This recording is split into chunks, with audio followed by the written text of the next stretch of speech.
بسم اللہ الرحمن الرحیم۔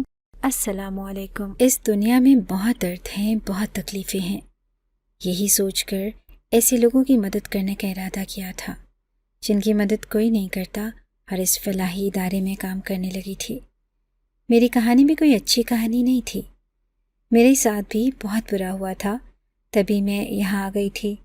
لیکن آج جب میں نے اس آدمی کو دیکھا جسے دیکھ کر پورے سینٹر والے ڈرتے تھے، اس کی حالت ایسی تھی کہ کوئی کتا بھی اس سے بہتر ہوتا۔ زمین پہ پڑا تھا اور جیسی حرکتیں کر رہا تھا، ہم سب حیران تھے۔ ہم لوگ اس نتیجے پر پہنچ گئے تھے کہ اس کی یہ حالت کرنے والا کوئی انسان نہیں ہو سکتا۔ یا تو اس نے کسی بری روح کو دیکھ لیا ہے، اور یا پھر کسی الٹے پیروں والی چڑیل کو، کیونکہ یہ کسی انسان کی حرکت ہو ہی نہیں سکتی۔ میری عمر کوئی کم نہیں تھی۔ میرا نام نجمہ ہے اور ہم لوگ یہاں پر کام کرتے تھے۔ ہم لوگ اس معاشرے کی ستائی ہوئی عورتیں تھیں۔ ہم سب کام کرتے تھے۔ ہم لوگ اس معاشرے کی ستائی ہوئی عورتیں تھیں۔ ہم سب کی کہانی ایک جیسی تھی۔ اب یہاں پہ کام کرنے لگی تھی، ہمیں تنخواہ بھی دی جاتی تھی۔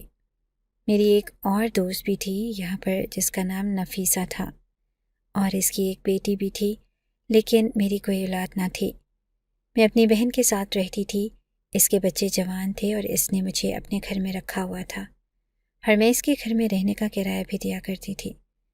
بس یہی زندگی کی حقیقتیں ہیں جو آپ لوگوں تک نہیں پہنچ پاتی، اور سب لوگ سمجھتے ہیں کہ دنیا ابھی بھی بڑی اچھی ہے، لیکن یہاں پر نہ جانے کیا کچھ ہو رہا ہے۔ ہم اس لیے یہ بات کہہ سکتے ہیں کیونکہ ہم لوگ یہیں پہ کام کرتے تھے۔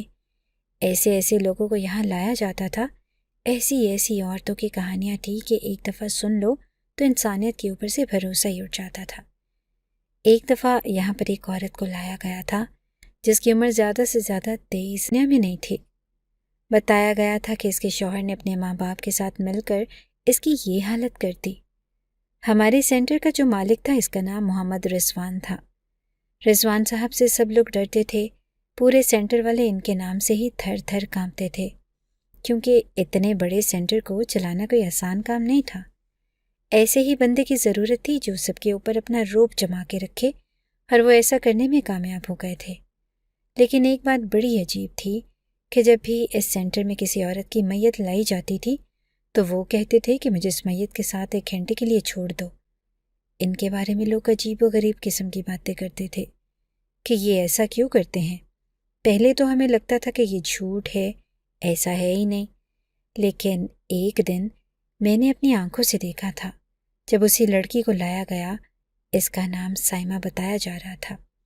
اب تو اس دنیا میں نہیں تھی، وہ اسی مردہ خانے میں لے گئے اور خود بھی وہیں پہ چلے گئے، اور 1 گھنٹے کے بعد باہر نکلے۔ 1 گھنٹے تک وہ اندر ہی تھی۔ سب لوگ اس بات کو بڑا ایزی لے رہے تھے، اور میری کیونکہ ابھی یہاں نوکری لگی تھی اس لیے میں حیران ہو رہی تھی۔ اب تو خیر اس بات کو بھی کافی سال ہو گئے اور میں بھی اپنے کام پہ پرانی ہو گئی تھی، لیکن آپ لوگوں کو ایک قصہ سنا رہی ہوں۔ جب وہ 1 گھنٹے کے بعد باہر آئے تو ان کی آنکھوں میں آنسو تھے اور دل کے اوپر ہاتھ رکھا ہوا تھا۔ کہہ رہے تھے کہ بہت برا ہوا ہے اس لڑکی کے ساتھ۔ خیر یہ تو ہمیں بھی پتا تھا کہ برا ہی ہوا ہوگا۔ میں نے کہا کہ سر آپ کی حالت کچھ ٹھیک نہیں لگ رہی۔ کہنے لگے کہ بہت دکھ ہے اس دنیا میں، بڑا درد ہے، کیا کریں۔ اتنا کہہ کر میرے کندھے پہ ہاتھ رکھا اور کہا کہ باقی کے انتظامات دیکھ لو، اور وہاں سے چلے گئے۔ 2-4 ہفتے بعد پھر سے کسی عورت کی میت کو لایا گیا تو انہوں نے پھر سے یہی کام کیا۔ جب کسی عورت کی میت کو لایا جاتا تک مردہ خانہ کے اندر ہی رہتے، اور گھنٹے بعد جب باہر آتے تو ان کی حالت بڑی بری ہوتی تھی۔ ایسا لگتا تھا کہ وہاں بیٹھ کے روتے رہے ہیں۔ آنکھیں سوج چکی ہوتی تھی اور آنکھوں میں آنسو ہوتے تھے۔ دل پہ ہاتھ رکھا ہوتا تھا، اور 2-3 دن تک ٹھیک سے کھانا نہیں کھاتے تھے، کیونکہ ہم سب لوگوں کا کھانا ادھر ہی ہوتا تھا۔ ہم لوگ ادھر ہی کھانا کھایا کرتے تھے، لیکن وہ کھانا نہیں کھاتے تھے۔ بڑے پریشان رہتے تھے، بالکل ایسی حالت میں آ جاتے تھے کہ جیسے کسی کے گھر کا کوئی شخص اس دنیا سے چلا جاتا ہے۔ تو پھر 2-4 دن وہ سوگ میں چلا جاتا ہے، اور اس کے بعد دھیرے دھیرے ٹھیک ہونے لگتا ہے۔ یہاں پر ایک اور لڑکا بھی کام کرتا تھا جو ہماری اولاد کی عمر کا تھا۔ میں نے اس سے پوچھا کہ یہ معاملہ کیا ہے، کیونکہ وہ رضوان سر کے ساتھ ساتھ رہتا تھا۔ اس نے کہا کہ اس کے پیچھے بھی ایک کہانی ہے۔ سر کہتے ہیں کہ جب اس طرح سے کسی انسان پہ ظلم کیا جاتا ہے اور وہ اس ظلم کے نتیجے میں اس دنیا سے چلا جاتا ہے تو اس کے پیچھے کالی روحیں آتی ہیں جو اس کے درد کو سونگ کر وہاں پر آتی ہیں، اور اگر وہ روحیں اس کے وجود میں حلول کر جائیں تو پھر اس انسان کو سکون نہیں ملتا اور وہ بھی ہمیشہ کے لیے ایک بدروح بن کے رہ جاتا ہے۔ میں نے کہا کہ پھر سر کیا کرتے ہیں؟ کیا وہ یہ سب کچھ ہونے سے روکتے ہیں؟ اس نے کہا کہ ہاں، ان کے پاس ایک خاص قسم کا عمل ہے، انہوں نے بڑی ریاضت کی ہے، اپنی زندگی انہی کاموں میں لگا دی اور پھر یہاں پر آ گئے انسانیت کی خدمت کرنے کے لیے۔ اس لیے وہ ایک خاص قسم کا چلہ کرتے ہیں جس میں ان کو اس میت کے ساتھ اکیلے بیٹھنا ہوتا ہے، اور یہ چلہ کرنے سے ان کی اپنی طبیعت بہت زیادہ خراب ہو جاتی ہے۔ یوں سمجھو کہ ان کی روح کا ایک حصہ ٹوٹ جاتا ہے، لیکن پھر بھی وہ ایسا کرتے ہیں کیونکہ وہ نہیں چاہتے کہ مرنے والا مرنے کے بعد بھی سکون نہ حاصل کر پائے، اس لیے وہ ایسا کرتے ہیں۔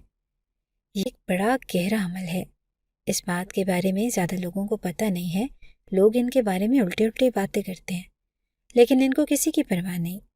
وہ تو بیچارے مرنے والوں کی فکر کرنے والوں میں سے ہیں۔ جب ہمیں یہ بات بتائی جا رہی تھی تو میرے ساتھ نفیسہ بھی کھڑی تھی اور 2-3 عورتیں اور بھی کھڑی تھی۔ میں تو کچھ نہ بولی، پر انہوں نے کہا کہ پھر تو بہت اچھا اور نیک کام کر رہے ہیں، دیکھو تو صحیح ذرا کتنی فکر ہے ان کو۔ یہ تو ہم سب کے سامنے ہے کہ جب ایسا ہوتا ہے تو پھر ان کی طبیعت بڑی خراب ہوتی رہتی ہے، لیکن وہ اپنی طبیعت کی بھی فکر نہیں کرتے۔ ایسا انسان ہی تو ایک سینٹر چلا سکتا ہے، ورنہ آج کل تو لوگ دکانداریاں بنا کے بیٹھے ہوتے ہیں۔ مجھے بھی خیر میرے سوال کا جواب مل ہی گیا تھا، اس لیے میں بھی چپ ہو گئی۔ ایسی ایک بات میں نے پہلے بھی کہیں سنی تھی، کہتے ہیں کہ جو انسان درد اور تکلیف میں اس دنیا سے چلا جاتا ہے اس کو سکون نہیں ملتا، اس کی روح آس پاس بھٹکنے لگتی ہے۔ رضوان صاحب کی بات کی جائے تو ان کی اپنی فیملی تھی اور اچھی بھلی بڑی فیملی تھی۔ یہ بات بھی ہمیں بعد میں پتہ چلی کہ انہوں نے 4 شادیاں کر رکھی تھی، اور جو ان کی چوتھی بیٹی تھی وہ خاصی جوان تھی، لیکن بعد میں یہ پتہ چلا کہ ان کی تینوں بیویاں متعلقہ ہیں اور چوتھی والی جو جوان ہے وہ بیچاری یتیم تھی، اور اسے پناہ دینے کے لیے انہوں نے اس سے شادی کی ہے۔ یعنی یہ 4 شادیاں انہوں نے اپنی موج مستی کے لیے نہیں بلکہ انسانیت کی خدمت کرنے کے لیے ہی کی ہیں۔ جب کوئی بھی انسان اس طرح کا کوئی سینٹر چلاتا ہے تو اس کی امیج اسی طرح ہوتی ہے کہ وہ ایک نیک انسان ہوگا، تبھی تو وہ یہ کام کر رہا ہے۔ لیکن یہ الگ بات ہے کہ آج کل لوگوں نے اس طرح کے کام کو کاروبار میں بنا لیا ہے، اور اس میں بھی کوئی معیوب بات نہیں سمجھی جاتی۔ وہ چندے کے نام پہ 10 روپے لیتے ہیں تو 7 روپے سینٹر پہ لگا دیتے ہیں، اور 3 روپے سے وہ اپنا گھر چلاتے ہیں۔ اور ایک طرح سے دیکھا جائے تو یہ ٹھیک ہے، کیونکہ ان کے گھر بھی تو روٹی پانی سے ہی چلتے ہیں، خالی ہوا سے تو نہیں چلتے۔ لیکن رضوان صاحب کی یہ حرکت اگر سچ تھی تو پھر واقعی وہ اچھے انسان تھے، اور دھیرے دھیرے میرے دل میں یہ سوال اٹھنے لگا کہ وہ یہ عمل صرف عورتوں کے ساتھ ہی کیوں کرتے ہیں، کیونکہ ایک دن ہماری نگرانی میں ایک مرد کی میت کو بھی لایا گیا تھا۔ یہاں پر تو یہی سب کچھ ہوتا تھا، اسی طرح سے میتیں آیا کرتی تھی اور مردوں کی میتیں زیادہ ہوتی تھی۔ کچھ مزدور ہوتے تھے، کچھ بیچارے ٹریفک حادثوں نے اس دنیا سے جا چکے ہوتے تھے، کیونکہ مردوں کے ساتھ اس طرح کے حادثات زیادہ ہوتے ہیں بچائے کہ عورتوں کے ساتھ۔ پر جب بھی کسی مرد کی میت آتی تھی تو ایسا کوئی عمل نہیں کرتے تھے، بلکہ وہ اس میت کو دیکھنے بھی نہیں تھے۔ وہ باقیوں کو کہہ دیتے تھے کہ خود ہی سارے معاملات دیکھ لو، کہتے کہ کارروائی کر لو اور جن کی میت ہے ان کے حوالے کر دو۔ ایک دن نفیسہ میرے پاس بیٹھی تھی، بڑی پریشان تھی۔ میں نے کہا کہ کیا بات ہے؟ تو کہنے لگی کہ کچھ نہیں، میری ایک جوان بیٹی ہے، اس کی شادی کے لیے پریشان ہوں۔ تمہیں تو پتہ ہے کہ شوہر کے گھر والوں نے گھر سے نکال دیا اور شوہر نے دوسری شادی کر لی۔ اب وہ بیٹی جوان ہو رہی ہے، اس کی فکر ہے مجھے۔ گھر میں اکیلا چھوڑ کے آتی ہوں، باہر سے تالا لگا کے آتی ہوں، کسی کو پتہ نہیں ہوتا۔ پہلے چھوٹی تھی لیکن اب وہ جوان ہے، اگر کسی دن کوئی گھر کے اندر کود گیا تو پھر کیا ہوگا؟ میں نے کہا کہ تم اپنی بیٹی کو گھر میں بند کر کے آتی ہو؟ اس نے کہا کہ ہاں، اور کیا کروں؟ میں اسے کہنا چاہتی تھی کہ تم اسے میری بہن کے گھر چھوڑ دو، لیکن میری بہن کے گھر میں بھی اس کے بیٹے جوان تھے۔ میری بہن مجھ سے بڑی بھی تھی، اور اگر میری شادی چل جاتی تو شاید ابھی میرے بچے بھی جوان ہوتے۔ اس لیے میں اسے یہ نہ کہہ سکی، لیکن اتنا تو کہہ سکتی تھی کہ اگر میری بہن کے بیٹے کے ساتھ وہ اپنی بیٹی کی بہن کون سی امیر تھی، اور اس کے بیٹوں کو بھی رشتے تلاش کرنے میں مشکل ہونی تھی، کیونکہ وہ بھی کوئی بڑی پوسٹوں پہ نہیں تھے، مزدور ہی تھے۔ میں نے نفیسہ سے کہا کہ اپنی بیٹی کی شادی کس قسم کے انسان سے کرنا چاہتی ہو۔ اس نے کہا کہ بس جیسا بھی ہو، گھر اپنا ہو اور 2 وقت کی روٹی کھلا سکے۔ اور ہم کیا کہہ سکتے ہیں؟ غریبوں کی بیٹیاں امیروں کے گھر تو نہیں جاتی، غریبوں میں ہی جاتی ہے نا۔ میں نے اپنی بہن سے بات کرنے کا ارادہ کر لیا اور نفیسہ سے کہا کہ اپنی بیٹی کی ایک تصویر مجھے دکھا دے۔ اس نے مجھے جب تصویر دکھائی تو میں بڑی حیران ہوئی۔ اس کی بیٹی تو بہت زیادہ خوبصورت تھی، اتنی خوبصورت تھی کہ کوئی امیر بھی اس کو اپنی بہو بنانے کو تیار ہو جاتا، کیونکہ شکل سے وہ امیر ہی لگتی تھی، جیسے امیروں کے بچے ہوتے ہیں، خوبصورت اور پیارے پیارے۔ اس نے کہا کہ ہاں، اس کا باپ بہت اچھا اور خوبصورت تھا۔ اچھا مطلب کہ شکل سے اچھا تھا، تبھی یہ بھی اس پر چلی گئی ہے۔ بڑی پیاری ہے، اس کو لے آئی تو سارے خاندان والے بھی حیران ہو جائیں گے، اور میرے بیٹے کو بھی شاید عقل آ جائے۔ تو ایک کام کر، یہ رشتہ پکا کر دے۔ میں نے کہا کہ میں پکا کر دوں؟ اس نے کہا کہ ہاں، تو پکا کر دے، تیری دوست کی بیٹی ہے، اس کے ہاتھ پہ کچھ رکھ دے اور ہو سکے تو میرے بیٹے کی تصویر بھی دکھا دے، پھر بس رشتہ پکا کر دے، میں بھی مل لوں گی اس سے۔ میں نے کہا کہ ٹھیک ہے، اور اس طرح سے ہم نے نفیسہ کی بیٹی سونیا کے ساتھ اپنی بہن کے بیٹے فراز کا رشتہ پکا کروا دیا۔ اس نے کہا کہ تو نے میری بہت بڑی مصیبت حل کر دی ہے، لیکن ابھی یہ مسئلہ تو اپنی جگہ ہے کہ مجھے کام پہ آنا ہوتا ہے اور وہ گھر میں اکیلی ہوتی ہے۔ لڑکی کی عمر زیادہ نہیں تھی، اس لیے ہم نے صرف منگنی کی تھی۔ ہم یہ نہیں چاہتے تھے کہ وہ ابھی سے رخصت ہو جائے، ابھی اس کی عمر رخصتی کی نہیں تھی۔ میں نے کہا کہ دیکھ، اب تیری بیٹی کے ساتھ ایک آدمی کا نام جڑ گیا ہے، اللہ خیر کرے گا۔ اس کا بھی کوئی معاملہ، ہری بیٹی کے ساتھ ایک آدمی کا نام جڑ گیا ہے، اللہ خیر کرے گا، اس کا بھی کوئی معاملہ حل ہو جائے گا۔ میں اسے کہتی تھی کہ اپنی بیٹی کو اپنے ساتھ کیوں نہیں لے کے آتی، تو وہ کہتی تھی کہ تجھے تو پتہ ہے کہ یہاں پہ کیسے کیسے منظر دیکھنے کو ملتے ہیں، میں نہیں چاہتی کہ وہ بیچاری وقت سے پہلے ہی بڑی ہو جائے، جیسے ہم بڑے ہو گئے تھے۔ کیا دیکھے گی وہ کہ یہ کیسے کیسے لوگ آ رہے ہیں یہاں پہ، کیسی عورتوں کو لایا جاتا ہے، پوچھے گی کہ ان کے ساتھ کیا ہوا ہے تو کیا بتاؤں گی؟ تجھے تو پتہ ہے نا، یہاں پہ کوئی خوشی خوشی تو نہیں آتا۔ میں نے اسے کہا کہ ہاں، یہ بات بھی تیری بالکل ٹھیک ہے۔ خیر، یہ معاملہ تو ایک طرف تھا، اب نفیسہ کے ساتھ میری بھی رشتہ داری جڑ گئی تھی۔ میں اس کی بیٹی کی خالہ ساس تھی، اور میں نے اسے کہا تھا کہ جب تک میں اس گھر میں رہوں گی میں تیری بیٹی کا اچھے سے خیال بھی رکھوں گی۔ شاید اسی لیے وہ مان بھی گئی، کیونکہ میں نے تو مرتے دم تک اپنی بہن کے ساتھ ہی رہنا تھا۔ اب مجھ سے کس نے شادی کرنی تھی؟ میرا وقت گزر چکا تھا۔ ایک دن بارش ہو رہی تھی اور بہت ہی خوبصورت موسم تھا، لیکن ہم ایسی جگہ پر بیٹھ کے یہ نہیں کہہ سکتے تھے کہ زندگی بہت خوبصورت ہے، بڑا پیارا موسم ہے۔ ہم لوگ اپنے کاموں میں لگے تھے جب اچانک سے ایک لڑکی کو وہاں پہ لایا گیا۔ اس کی حالت بڑی بری تھی، وہ شاید بے ہوش تھی اور بہت ہی جوان اور خوبصورت لڑکی تھی۔ وہی معاملہ سسرال والوں نے شاید کچھ کیا تھا، یا پھر پتہ نہیں شوہر نے جب اسے لا کے اندر رکھا، میں نے اس کا ہاتھ پکڑا تو اس کا ہاتھ بالکل گرم تھا۔ اس کا مطلب کہ وہ ابھی زندہ تھی، کیونکہ سردی کے موسم میں اگر اس کا ہاتھ اتنا گرم تھا تو اس کا مطلب کہ اس میں جان باقی تھی، لیکن وہ لوگ کہہ رہے تھے کہ ایکسپائر ہو چکی ہے۔ میں نے کہا کہ نہیں، یہ زندہ ہے ابھی۔ میں نے اتنی بات کی کہ رضوان صاحب آئے اور انہوں نے مجھے کھڑے کھڑے ڈانٹنا شروع کر دیا۔ کہا کہ یہاں کیا کر رہی ہو؟ عورت کو دورہ پڑ گیا ہے، وہ پاگل ہو گئی ہے، باقی ان کو نقصان پہنچ جائے گی، تمہاری ہی مریضہ ہے نا وہ۔ میں نے کہا کہ وہ میری ہے، لیکن میں ادھر آئی تھی کیونکہ یہاں پہ کوئی تھا نہیں۔ انہوں نے کہا کہ باتیں نہیں کرو، چلو جاؤ یہاں سے۔ میں نے کہا کہ سر، یہ لڑکی زندہ ہے پر لوگ کہہ رہے ہیں۔ انہوں نے کہا کہ ہاں، میں نے سن لیا ہے، میں سنبھال لوں گا، تم جاؤ۔ ویسے وہ کام نہیں کرتے تھے، اپنے آفس میں بیٹھے رہتے تھے، لیکن آج انہوں نے کہا کہ میں تمہارے حصے کا کام کر لوں گا، تم ادھر جاؤ۔ جب میں ادھر گئی تو یہ دیکھ کے حیران رہ گئی کہ اس طرف کسی بھی مریضہ کو دورہ نہیں پڑا تھا۔ یہ اس سینٹر کا دوسرا حصہ تھا جہاں پہ ان عورتوں کو رکھا جاتا تھا جن کا اس دنیا میں کوئی بھی نہیں ہوتا۔ اس میں سے کچھ عورتیں پاگل بھی تھی، کچھ بوڑھی بھی تھی، کچھ کا دماغی توازن خراب ہوتا تھا، اور دورہ وغیرہ پڑنا نارمل بات ہوتی تھی۔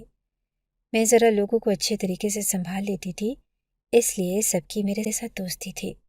جب کسی کو دورہ پڑ جاتا تھا تو مجھے ہی بلایا جاتا تھا، لیکن یہاں پر ایسا کچھ بھی نہیں تھا۔ میں نے پوچھا کہ کیا کسی کی طبیعت خراب ہوئی تھی؟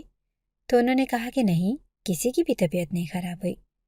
آج تو بڑا اچھا دن ہے، موسم اچھا ہے، سب لوگ آرام سے بیٹھے ہیں۔ میں نے سوچا پھر سر نے مجھے ایسا کیوں کہا؟ پھر یہاں پہ آ گئی تو 2-4 کام اور نکل آئے، کیونکہ کام تو اس سینٹر میں ختم ہوتے ہی نہیں تھے۔ پھر میں کام ختم کر کے واپس گئی اور میں نے کہا کہ وہ لڑکی جس کو لائے تھے، اس کی میں نے فائل اٹھائی۔ میں نے کہا کہ وہ کدھر گئی؟ انہوں نے کہا کہ وہ تو پوسٹ مارٹم کے لیے لے گئے ہیں۔ میں حیران رہ گئی۔ میں نے کہا کہ پوسٹ مارٹم کے لیے لے گئے؟ پوسٹ مارٹم کے لیے کیسے لے گئے؟ زندہ لڑکی کو پوسٹ مارٹم کر رہے ہیں؟ وہ تو زندہ تھی۔ وہ کہنے لگے کہ کہاں زندہ تھی؟ سر نے خود چیک کیا ہے، زندہ نہیں تھی۔ میں نے کہا کہ نہیں، وہ زندہ تھی، زندہ نہیں تھی۔ میں نے کہا کہ نہیں، وہ زندہ تھی، میں نے چیک کیا تھا۔ انہوں نے کہا کہ نہیں سر، تو اسے مردہ خانے میں لے گئے تھے۔ انہوں نے وہ آخری والا عمل بھی کر لیا اور اس کے بعد اس کا پوسٹ مارٹم کے لیے بھیج دیا۔ وہ بیچاری تو اس دنیا میں نہیں رہی۔ اس کے گھر والے اسے یہاں لائے، اگر وہ زندہ تھی تو یہاں کیوں آتی؟ مجھے یہ بات دوسری لڑکی نے بتائی اور وہاں سے چلی گئی۔ نفیسہ میرے پاس آئی اور اس نے کہا کہ کیا بات ہے، پریشان کیوں لگ رہی ہو؟ میں نے کہا کہ وہ لڑکی زندہ تھی اور یہ کہہ رہے ہیں کہ زندہ نہیں تھی، اور اسے جان بوجھ کے مردہ خانے میں لے گئے اور اب وہ اس دنیا میں نہیں ہے۔ نفیسہ نے اپنے منہ پہ ہاتھ رکھ لیا۔ اس نے مجھ پہ کوئی شک نہیں کیا کہ تجھے غلط فہمی ہوئی ہوگی، تو نے غلطی کی ہوگی، کیونکہ اسے پتہ تھا کہ میں اپنے کام کی بہت پکی تھی، اور میں یہ کام صرف ایسے ہی نہیں کرتی تھی کہ مجھے اور کوئی کام نہیں ملا تھا۔ میں ایک نرس بھی تھی، مجھے کسی کی بھی نبض دیکھنی آتی تھی۔ مجھے پتہ تھا کہ ایک زندہ انسان کیسا ہوتا ہے اور مردہ انسان کیسا ہوتا ہے، اس لیے میں غلطی نہیں کر سکتی تھی۔ ہاں، یہ الگ بات ہے کہ میری شادی کروا دی گئی اور مجھے کام سے ہٹا لیا گیا تھا، لیکن میں نے 3 سال سروس دی تھی۔ اس نے مجھے کہا کہ تجھے یقین ہے؟ میں نے کہا کہ ہاں مجھے یقین ہے، وہ لڑکی زندہ تھی یار، جوان لڑکی تھی، شاید ابھی بھی اس کی شادی ہوئی تھی۔ اس کے ہاتھوں پہ مہندی لگی ہوئی تھی، اس کے ساتھ کچھ برا ہوا تھا، ظاہر ہے تبھی وہ یہاں آئی ہوگی، لیکن وہ زندہ تھی یار، اور سر نے مجھے جھوٹ بول کے بھیجا۔ انہوں نے کہا کہ وہاں پہ دورہ پڑا ہے کسی کو، ادھر کسی کو دورہ بھی نہیں پڑا تھا۔ میں نے نفیسہ کو ساری بات بتا دی، وہ بھی حیران رہ گئی۔ اس نے کہا کہ تو کیا کہنا چاہتی ہے کہ سر نے جان بوجھ کے اس لڑکی کو؟ اس کی زبان رک گئی۔ میں نے کہا کہ پھر اسے یہ بھی بتایا کہ جب کبھی بھی کوئی لڑکی آئی ہے وہ ہمیشہ طبی عمل کیوں کرتے ہیں؟ یہ بات ہمارے منہ سے نکلی، ادھر ادھر گونجنے لگی۔ اس بات کا جواب دینے کے لیے بھی وہ لڑکا ایک دن ہمارے ساتھ بیٹھ گیا۔ شاید اسے یہ کہا گیا تھا کہ ہمارے سامنے یہ بات کر دے، کیونکہ ہم لوگ آج کل اسی موضوع پہ بات کر رہے تھے۔ ہم لوگ جب کھانا کھا رہے تھے وہ ہمارے پاس آ کے بیٹھ گئے، آگے پیچھے نہیں بیٹھتا تھا، وہ سر کے ساتھ ہی کھانا کھاتا تھا۔ سر کا کھانا بہت اچھا ہوتا تھا ہمارے لیے، تو کبھی دال کبھی سبزی، اور ہفتے میں صرف اتوار کے دن ہی چکن بنتا تھا۔ اس میں بھی بہت زیادہ پانی ہوتا تھا، لیکن آج بھی دال ہی پکی تھی۔ وہ ہمارے پاس آ گیا اور کھانا کھانے لگا، باتوں باتوں میں خود ہی ذکر کرنے لگا۔ اس نے کہا کہ یہ جو عورتیں ہوتی ہیں نا، انہی پہ زیادہ جنات وغیرہ عاشق ہوتے ہیں۔ کبھی دیکھا ہے کہ کسی مرد پہ بھی کوئی جنات عاشق ہوئے؟ اسی لیے عورتوں کے ساتھ یہ عمل کرنا بہت ضروری ہوتا ہے، مردوں کے ساتھ نہ بھی کرے تو کوئی فرق نہیں پڑتا۔ جو باقی عورتیں بیٹھی تھی وہ ان باتوں پر یقین کر رہی تھی، لیکن مجھے اور نفیسہ کو اب اس بات کو بالکل بھی یقین نہیں تھا، کیونکہ ہم لوگوں نے جو معاملہ دیکھا تھا وہ ہماری آنکھوں کے سامنے سے گزرا تھا، اور ہم لوگ ابھی بھی حیران اور پریشان تھے۔ لڑکی کے گھر والے اس کو لے جا چکے تھے، ابھی تک تو شاید اس کا کفن دفن بھی ہو گیا ہوگا۔ میں بار بار اپنے دماغ پہ زور ڈال رہی تھی اور کوشش کر رہی تھی کہ کہیں مجھ سے غلطی تو نہیں ہوئی، لیکن مجھے اچھی طرح یاد ہے کہ لڑکی کا ہاتھ گرم تھا اور اس کی نبض بھی چل رہی تھی۔ ایسا ہو ہی نہیں سکتا تھا، ایسا کوئی بھی نہیں کہہ سکتا کہ وہ لڑکی زندہ نہیں تھی۔ پھر اس کے ساتھ کیا معاملہ ہوا، کیسے ہوا، کس نے کیا اس کے ساتھ، کیا وجہ ہو سکتی تھی؟ ایک دن میں سر کو دیکھ رہی تھی جب مجھے نفیسہ نے کہا کہ کیا دیکھ رہی ہو؟ تو میں نے کہا کہ سوچ رہی ہوں یار کہ جو اس طرح کے لوگ ہوتے ہیں نا، دوسروں کی مدد کرنے والے، تو میں نے کہا کہ سوچ رہی ہوں یار کہ جو اس طرح کے لوگ ہوتے ہیں نا، دوسروں کی مدد کرنے والے، ان کے چہروں پہ بڑا نور ہوتا ہے، بڑی چمک ہوتی ہے۔ لیکن تو سر کو دیکھ، پچھلے 2-4 سالوں میں ان کے چہرے کی کیا حالت ہو گئی ہے، پورے منہ پہ کالے کالے نشان پڑ گئے ہیں۔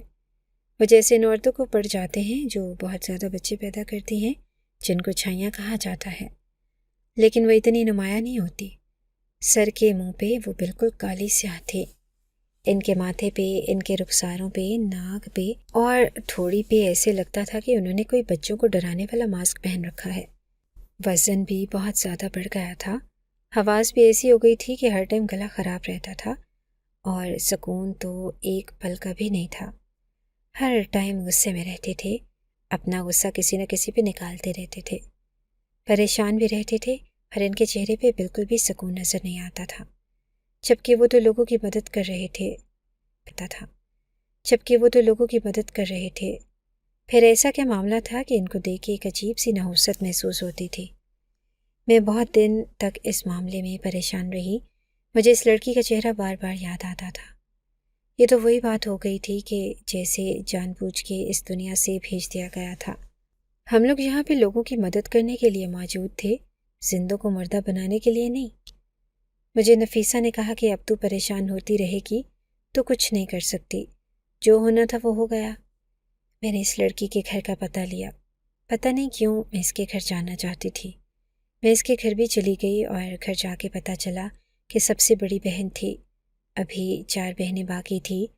2 مہینے پہلے اس کی شادی ہوئی تھی اور سسرال والے کہہ رہے تھے کہ جہیز میں کچھ چیزیں کم ہیں، جس کی وجہ سے گھر میں لڑائی جھگڑے ہو رہے تھے، اور اس طرح نند اور ساس نے سر پہ کوئی چیز مار کر اس بیچاری کو زخمی کر دیا۔ وہ لوگ دیکھی تو مجھے اپنی کہانی یاد آ گئی۔ میری کہانی بھی تو ایسی ہی تھی، میری کہانی تو شاید اس سے بھی زیادہ بری تھی۔ میرے ساتھ یہ معاملہ تھا کہ میرا شوہر اچھا انسان نہیں تھا، خوبصورت تھی، جوان تھی، وہ مجھ سے ساری رات جھگڑا کرتا، میرے ساتھ لڑائی کرتا، لیکن جب دوپہر ہوتی تو کہتا کہ شام کو میرے کچھ دوست آ رہے ہیں، اچھا سا کھانا بنا لینا۔ جب میں اچھا سا کھانا بنا لیتی تو مجھے کہتا کہ کہہ رہے ہیں کہ تم کیوں نہیں تیار ہوئی، خود بھی تو تیار ہو جاؤ۔ میں نے کہا کہ آپ کے دوستوں کے سامنے میرا کیا کام ہے؟ تو وہ کہتا کہ کیوں، تم سے بھی تو ملیں گے، میں لوگوں میں سے نہیں ہوں جو اپنی بیوی کو پردے میں رکھیں، میرے دوست میرے بھائیوں جیسے ہیں، اگر تم سے مل لیں گے تو کیا ہو جائے گا؟ جب میں بیمار تھا میرے دوستوں نے میرا گھر چلایا تھا، یوں سمجھو کہ سارے تمہارے تیور ہیں۔ میں تیار ہو کے ان کے سامنے چلی گئی، سلام دعا ہوئی، ان سب نے مجھے عجیب نظروں سے دیکھنا شروع کر دیا، مجھے یہ سب کچھ عجیب ہی لگ رہا تھا۔ اس کے بعد اس میں سے سب لوگ باہر چلے گئے، لیکن ایک انسان وہیں بھی رک گیا۔ میں جانے لگی تو اس نے میرا ہاتھ پکڑ لیا۔ میں نے کہا کہ جی یہ کیا حرکت ہے؟ وہ کہنے لگا کہ پیسے دیے ہیں میں نے تمہارے، اب حرکت بھی نہیں کروں۔ میں نے کہا کہ کیا؟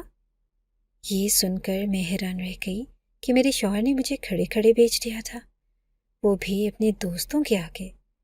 اس دن تو میری حالت بڑی بری ہوئی، میں پھنس چکی تھی، میرے پاس نکلنے کا کوئی راستہ نہیں تھا، لیکن میں نے اپنے اوپر دوبارہ ایسی کوئی کھڑی نہیں آنے دی، اور نتیجتاً میرا رشتہ ٹوٹ گیا۔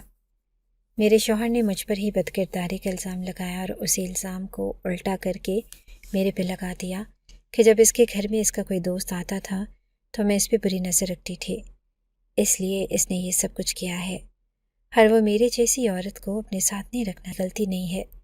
سب لوگوں نے یہی کہا کہ کوئی بھی مرد اتنا بے غیرت نہیں ہوتا کہ اپنی بیوی کو خود تیار کر کے اپنے دوستوں کے سامنے پیش کرے اور پھر اپنے گھر کو ہی دلالی کا اڈا بنا لے۔ تم جھوٹ بول رہی ہو، ایسا ہو ہی نہیں سکتا۔ میں سوال پوچھتی ہوں اس معاشرے سے کہ جب کوئی عورت کے اوپر الزام لگتا ہے تو لوگ فوراً مان لیتے ہیں اور کہتے ہیں کہ ہاں عورت ہی بری ہوگی، اس کی غلطی ہوگی، اس نے ایسے کیا ہوگا، لیکن جب مرد پر الزام لگتا ہے تو لوگ بنا ثبوت کے کیوں نہیں مانتے؟ یہ کیوں کہتے ہیں کہ نہیں نہیں ایسا نہیں ہو سکتا؟ ارے آج کل کیا نہیں ہو سکتا ہے؟ آج کل تو ایسے ایسے کام ہو رہے ہیں، ایسی ایسی حرکتیں ہو رہی ہیں کہ انسان حیران ہو جاتا ہے۔ انسانیت تو کہیں پیچھے ہی رہ گئی ہے۔ پھر بھی لوگ عورت سے نہ تو دلیل سنتے ہیں اور نہ ہی کسی ثبوت پہ عمل کرتے ہیں، لیکن مرد کی بات کو بنا ثبوت کے مانا نہیں جاتا اور اس سے کوئی دلیل بھی نہیں مانگی جاتی۔ زور کہ ہم لوگوں کو شاید اپنے کردار مضبوط کرنے کے لیے پتہ نہیں کتنے سال لگ جائیں گے، پتہ نہیں کتنی قربانیاں اور کتنی کہانیاں بنے گی۔ خیر، اس لڑکی کی کہانی سن کر مجھے اپنی کہانی یاد آ گئی تھی۔ ہم لوگ واپس آ گئے اور نفیسہ ایک ہفتے سے کام پر نہیں آئی تھی۔ میں بڑی پریشان تھی کیونکہ اس کا فون بھی نہیں مل رہا تھا۔ میں اس کے گھر جانا چاہتی تھی، پر کیونکہ وہ نہیں آ رہی تھی اس لیے اس کے حصے کا کام بھی مجھے کرنا پڑ رہا تھا۔ ایک دن میں نے سر سے کہا کہ مجھے 2-4 گھنٹے کے لیے جانا ہے، تو اس نے کہا کہ تم چلی جاؤ گی تو کام کون کرے گا؟ نفیسہ بھی نہیں ہے۔ میں نے کہا کہ اس کا پتہ کرنے جانا ہے، تو کہنے لگے کہ پتہ کیا کرنا ہے، کوئی چھوٹی بچی تھوڑی ہے، آ جائے گی، اور جتنی چھٹیاں کر رہی ہے اتنی تنخواہ کٹے گی اس کی۔ میں یہی تو چاہتی تھی کہ اس کی تنخواہ نہیں کٹے اور اس کے ساتھ برا نہ ہو۔ جب ایسے آپ کسی جگہ پہ کام کرتے ہیں اور کی تنخواہ نہیں کٹے اور اس کے ساتھ برا نہ ہو، جب ایسے آپ کسی جگہ پہ کام کرتے ہیں اور آپ کے ساتھ کوئی اور کام کرتا ہے تو آپ کو ایک ہفتے بعد ہی خیال آتا ہے کہ اس کے گھر جا کے پتہ کیا جائے کہ معاملہ کیا ہے۔ ایک ہفتہ تو نارمل ہوتا ہے، اسی طرح 8-10 دن گزر گئے۔ میں بڑی پریشان تھی کہ کیا ہوا، کیونکہ ایک تو اس نے یہ بتایا تھا کہ وہ اپنی بیٹی کو اللہ کے حوالے چھوڑ کے آتی تھی، دوسرا اس کے سسرال والے بھی اس کے پیچھے پڑے تھے، کہتے تھے کہ جب یہ ہمارے گھر سے نکلی تو اس کے پاس 2-3 تولے سونا تھا، وہ ہمیں واپس کرے۔ انہوں نے اس پہ کیس کیا ہوا تھا۔ وہ بیچاری تاریخیں بھی بھگتتی تھی، لیکن ایسا تھا کچھ نہیں، اس کے پاس کوئی بھی سونا نہیں تھا۔ انہوں نے ویسے ہی اس پہ الزام لگایا تھا اس کو ذلیل کرنے کے لیے۔ میں سوچ رہی تھی کہ لگتا ہے کہ کوئی معاملہ خراب ہو گیا ہے تبھی وہ کام پہ نہیں آ رہی، ورنہ وہ بھی میری طرح یہی تھی، چھٹی نہیں کرتے تھے تو ہماری تنخواہیں کاٹ لی جاتی تھی۔ پر پھر بھی یہ ارادہ کرنے کے باوجود بھی کہ میں جاؤں، میں نہیں جا پائی اور پتہ چلا کہ پھر سے کسی عورت کی میت آئی ہے۔ اس دفعہ میں نے سوچ لیا تھا کہ میں یہ سب کچھ نہیں ہونے دوں گی اور میں اس مردہ خانے کے اندر جا کے کھڑی ہو جاؤں گی تاکہ میں یہ دیکھ سکوں کہ رضوان سر وہاں پہ کون سا عمل کرتے ہیں، ایسا کون سا عمل ہے جس کے بارے میں صرف انہی کو پتہ ہے اور یہ وہ عمل کرنا اپنا فرض سمجھتے ہیں، جبکہ ہم زندہ لوگ ہیں، ہمارے ساتھ تو ان کے خلاف اچھا نہیں ہے۔ ہماری تو یہ تنخواہیں کاٹ لیتے ہیں، ہمیں باتیں سناتے ہیں، ہمیں انسان نہیں سمجھتے، ہمارے لیے اچھا کھانا نہیں بناتے، ہماری کسی بھی سہولت کا خیال نہیں رکھتے، لیکن ایسے لوگ جو اس دنیا سے جا چکے ہیں ان کے لیے ان کا دل کیوں اتنا دھڑکتا ہے؟ اور جاننے کا یہی طریقہ تھا کہ کسی طرح میں بھی مردہ خانے کے اندر جا کے چھپ جاتی اور دیکھتی کہ کون سا عمل ہو رہا ہے، اور میں نے یہی کیا۔ میں چھپ گئی، دیکھا کہ ابھی ایک جوان لڑکی کی میت کو لایا گیا تھا، وہ وہیں پر موجود تھی۔ مجھے ڈر تو لگ رہا تھا، لیکن میں کون سا یہاں پہلی دفعہ آئی تھی، پہلے بھی تو آ چکی تھی۔ میں پردے کے پیچھے کھڑی تھی اور مجھے یہ نہیں پتا تھا کہ میرے پاؤں نظر آ رہے ہیں۔ سر وہاں پر آئے اور وہ کہہ رہے تھے کہ وہ عمل کرتے ہیں، اور عمل کرنے کا مطلب یہی ہوتا ہے کہ عمل میں کوئی نہ کوئی چیز استعمال ہوتی ہے، کوئی موم بتی، کوئی اگربتی، کوئی پھول، کوئی لیموں یا پھر کوئی مرچ وغیرہ، لیکن ان کے پاس کچھ بھی نہیں تھا۔ پھر میں نے سوچا کہ شاید کوئی پڑھائی کرتے ہوں گے، لیکن ہاتھ میں کوئی تسبیح نہیں تھی، سر پہ کوئی ٹوپی نہیں تھی۔ مجھے تو اتنا بھی پتہ ہے کہ انہوں نے وضو بھی نہیں کیا ہوا تھا۔ پھر یہاں پر کس قسم کا عمل ہونے والا تھا؟ وہ اسی لڑکی کی میت کی طرف بڑھے جو ابھی آئی تھی اور دیکھنے میں کافی جوان اور خوبصورت تھی، لیکن اب بیچاری اس دنیا میں نہیں تھی۔ مجھے لگا کہ جیسے ہی ان کا منہ طرف ہوگا اور وہ اپنا عمل شروع کر دیں گے، میں بھی پردہ ہٹا کے دیکھ لوں گی کہ کیا ہو رہا ہے۔ اور ویسے تو میرے پاس موبائل تھا، اس میں ویڈیو بھی بنتی تھی، لیکن شاید وہ ویڈیو اتنی صاف نہیں بنتی۔ پر میں نے سوچا تھا کہ اگر کوئی ایسی ویسی حرکت ہوئی تو میں یہ ویڈیو بنا لوں گی۔ پتہ نہیں میں یہ سب کچھ کرنے تک کیسے آ گئی، شاید اس لیے کیونکہ وہ کہتے ہیں نا کہ جس کا کوئی نہیں ہوتا وہ بہادر ہوتا ہے، جس کے پاس کھونے کے لیے کچھ نہیں ہوتا اسے کسی بات سے ڈر نہیں لگتا۔ وہ کہتے ہیں کہ جب آپ کے پاس کھونے کے لیے کچھ نہیں تو پھر آپ نے ڈرنا کیوں؟ شاید اسی لیے میرے دماغ میں بھی فطور سوار ہو گیا تھا، لیکن میرے قدموں کے نیچے سے زمین تب نکلی